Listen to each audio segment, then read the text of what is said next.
എനിക്ക് ഓർമ്മ വെച്ച നാൾ മുതൽ ദുഃഖവെള്ളി എന്ന് പറയുമ്പോൾ ഒരു പ്രത്യേക ഫീലിംഗ് ആണ് കേട്ടോ. നമ്മുടെ കുരിശിൻ്റെ വഴിയും നഗരി കാണിക്കലും അവസാനം ഈശോൻ്റെ ബോഡി പള്ളിയിൽ കൊണ്ട് വെച്ച് കഴിഞ്ഞ് നമ്മൾ പ്രാർത്ഥിച്ച് തൊട്ട് മുത്തി കഴിഞ്ഞ് ഉടനെ നമ്മൾ അടുത്തടുത്തടുത്തുള്ള പള്ളികളിലേക്കൊക്കെ പോകും കേട്ടോ. ഇത് ഡാഡി ഉള്ളപ്പോൾ മുതലുള്ള ഒരു എന്താ പറയുക, ഒരു ഫാമിലി ട്രഡീഷൻ എന്ന് വേണമെങ്കിൽ പറയാം.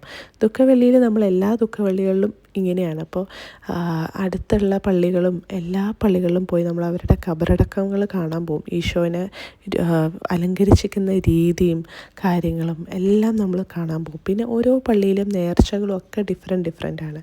സോ അന്നൊക്കെ നമ്മുടെ പള്ളി ബസിലിക്കയായിരുന്നു കേട്ടോ. പിന്നെ നമ്മൾ പാലാരിവട്ടത്തേക്ക് വന്നപ്പോഴാണ് പള്ളി മാറിയത്. പക്ഷേ എങ്കിലും നമ്മുടെ പള്ളിയിലത്തെ ചടങ്ങുകളെല്ലാം കഴിഞ്ഞ് നമ്മൾ ഓടി ബസിലിക്കയിൽ പോവും, അവിടുത്തെ ഖബറടക്കം കാണാനും അവിടുത്തെ ആൾക്കാരെ കാണാനും ഒക്കെ. So it's like such A nostalgic feeling. So ഇന്നിപ്പോൾ തേനൂനെയും കൊണ്ട് എനിക്കിതിനൊക്കെ പോകാൻ പറ്റും എന്ന് കാണുമ്പോൾ തന്നെ ഭയങ്കര ഒരു നൈസ് ഫീലിംഗ് ആണ്. എൻ്റെ കുട്ടിക്കാലത്തെ ഓർമ്മകൾ അവളിലേക്കും കൂടി ഇൻകൾക്കേറ്റ് ചെയ്യാൻ പറ്റും എന്നുള്ളത് തന്നെ ഒരു ഭാഗ്യമായിട്ട് തോന്നുന്നു. ഇപ്പം ഞാനുള്ളത് ഇൻഫൻറ്റ് ജീസസ് ചർച്ചിലാട്ടോ. ഇവരുടെ ഖബറടക്കവും ഇവരുടെ രീതികളും ഇവരുടെ മ്യൂസിക്കും ഒക്കെ കുറച്ച് ഡിഫറെൻ്റ് ആണ്. ഇതൊരു ആംഗ്ലോ ഇന്ത്യൻ ചർച്ചാണ്.